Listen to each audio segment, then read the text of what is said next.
aniga tusaale isu soo qaatay markaan idin sheegay tusaale waxaan isugu soo qaatay Soomaali baan ahay qabaa'ilka Soomaalida sida hadda loo qeybiyo saddex kamida ayaan ka tirsanay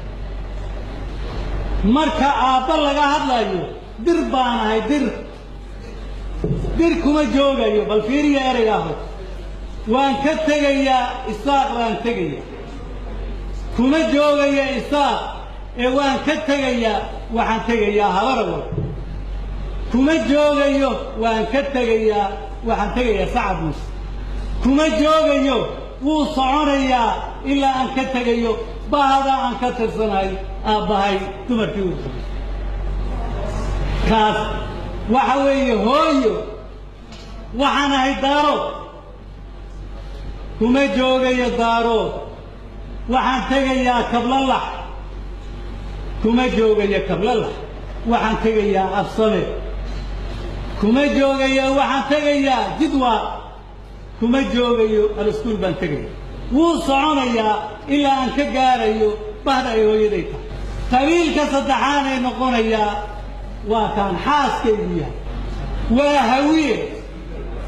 kuma joogayo firaaq baan ahay kuma joogayo mudullood baan kuma joogayo abgaal baan ahay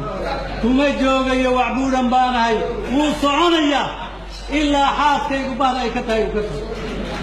walaalayaal qabiilka laynoo wada ee qof kasta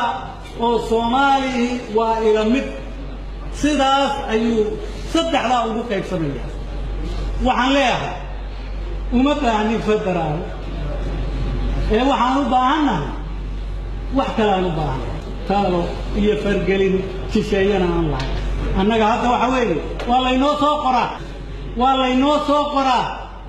oo aan saxiixna macquul maaha taynaynu dawlo ku